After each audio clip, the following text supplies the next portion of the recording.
Hey guys, today's little audio is going to be pretty short, also brief, about the title "Setting the Tone." I know that that can be probably confusing by just looking at the title, like what does that actually mean?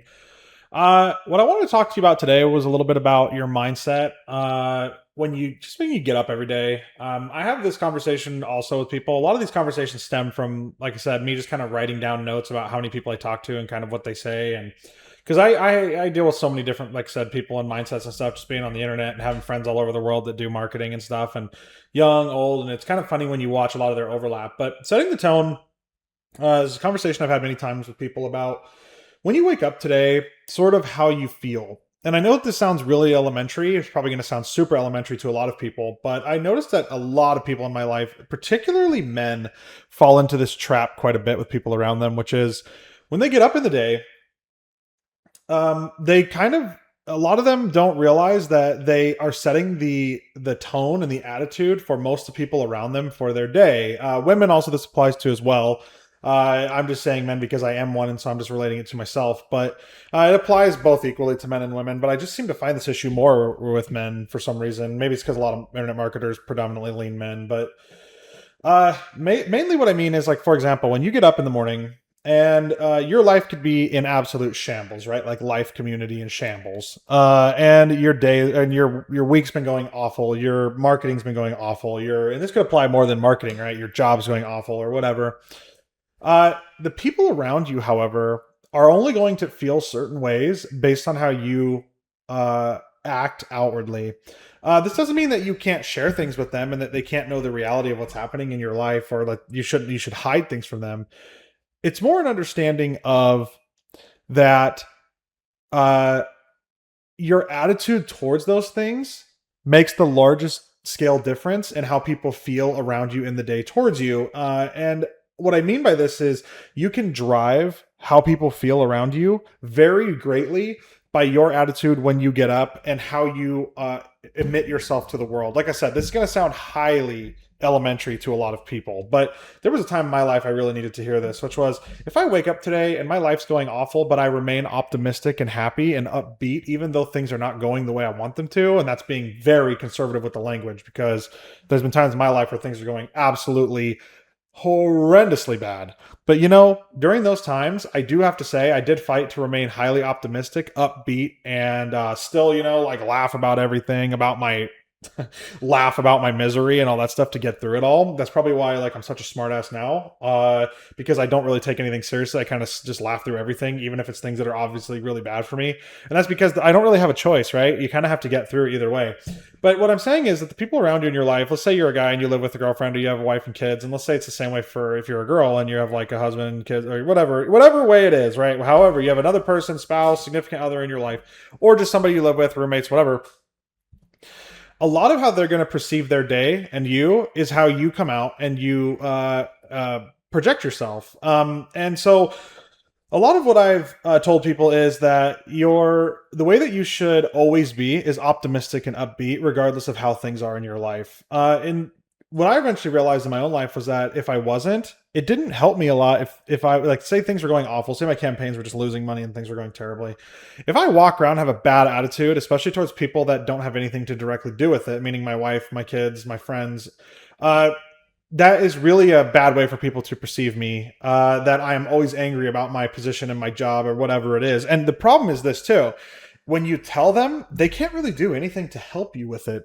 Like, what are they going to do, right? Like, let's say that you stop the mailman, you tell them how terrible your paid ad campaigns are going, and you're just telling them, like, man, Meta's not spending my money, or these aren't going well, or whatever it is. You know what he's going to do? He's just going to, like, shut his window and drive off with the mail. Because, like, how is he supposed to help you at all in that circumstance, right?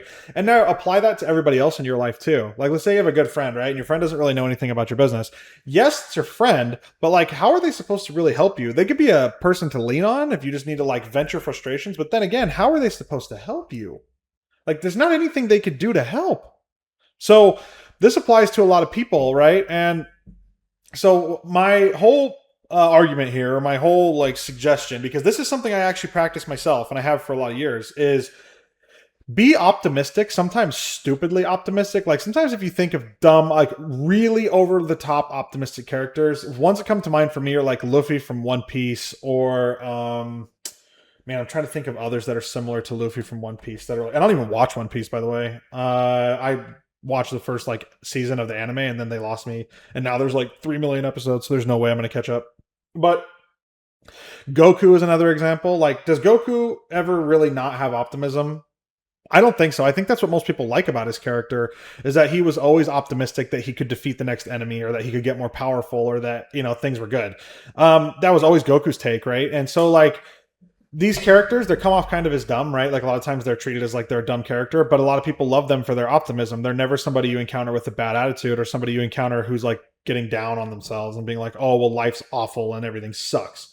So this whole like short video or audio, I keep saying video audio, I don't even care anymore, is mostly about you can set the tone of every day that you get up. You do have the power to do that. Regardless of what's happening in your environment, you can set the tone. In fact, another like movie or game reference I can make in this is Kratos in the end of the new God of War games. I think it's not in Ragnarok, but it's in 2018. I've always liked all the God of War games, even the ones for PS2. Is he talks about why he named Atreus Atreus, and he said the story is because when they were Spartans, they were trained to be like a what do you say, machines of war, right? They're like machines of war, and they're trained to be machines of war. And their conditions were grueling. How they were brought up was extremely difficult. Like they were, there was the worst conditions imaginable. They weren't even treated as humans; they were treated as war machines. But Atreus was a Spartan who always kept a smile on his face. Even during the worst of times, he was always smiling and optimistic. And Kratos remembered that. Now, I know this is just a video game, right? But the impact of the story is that Atreus was a memorable character enough that Kratos actually named his own son after him. Because the character always kept a smile, was always optimistic, and was always upbeat, even in the lowest of times. And I think that your life will be better. People will like you more. And not that you want, even having people like you isn't necessarily a trait that you care about. I mean, people are going to like you, not like you. It's just part of life that people aren't going to like you. But the point is that people are going to have a much better perception of you mentally and in their memories when they think of you as somebody who's always upbeat and optimistic. You're always upbeat. Even when you're absolutely face down in the mud, you're still able to laugh at yourself about it and find a way to find the humor in the absolute disaster that you're living through. I do this a lot, particularly like, for example, working on cars and things like that. Dude, even in the worst of times, I'm still like finding a way to laugh at myself because then my life stays upbeat and everybody around me stays happy. And people are happy to hang out with me, like my wife, my kids, and all that stuff. They're happy to be around me and they're happy to be part of my life because I'm somebody who, when they come to, I'm always upbeat. And it does take self-training. It's not like you're naturally born to be this way. Humans are kind of born with a strong negative inclination, I think. Like you naturally want to be negative. It's so much easier to be pissed off. It is so much easier than it is to be happy. I don't know why humans are wired that way. It's so strange, isn't it? Like we're just wired in a way that which by the way, remember, these audios are completely off the cuff. So you're getting completely like unredacted. These are non-scripted. So I'm just kind of talking here, but that is the whole core of this message, right? Setting the tone. You, out of all things in your life, if you think about things that you have the power to do, there's a lot of things that are outside your control and power, right? The weather and like all kinds of things, tons of business related things, and like all things that are like out, like there's tons of things that are outside of your power. But the thing that you do have the power to control is a lot of things that happen in your mind. Okay. You do have control of that. And one of those things that you have strong control of is how you're perceived with your attitude. So if you're perceived to always be upbeat and smiley, then everything is great. Then everything's great. And the world kind of sees it that way too.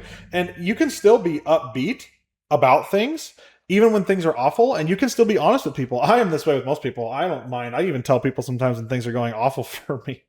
Like I'm still upbeat about it. Like, yeah, no, things are not going well, but that's whatever. That's my cross to bear or whatever, how they say it, and I'll get through it. That's how it goes, I guess, right? Like and I always say things like my dad says, which is like, the strongest warriors or strongest steel or whatever is forged in the hottest crucible or whatever. So I say that and I actually kind of feel that way, right? Like that is the truth, the reality behind it. So and that's another video for another day. But I do want to say this though, which is your day can be set and your position on how you feel about things can be set completely through your attitude and how you emit your attitude to the rest of the world. So my argument for you for today is Try to remember to always have a positive attitude, even when things in your life are super upside down, because there's going to be times in your life where things are great, and there's going to be time where your life is upside down. And I've experienced tremendous amounts of both in my life, and up to this point, where things have been upside down and things have been good. And there's going to be situations where it's really hard to find the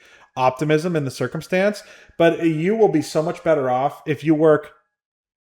Oh, sorry, that's a bird outside. I thought that was something in here.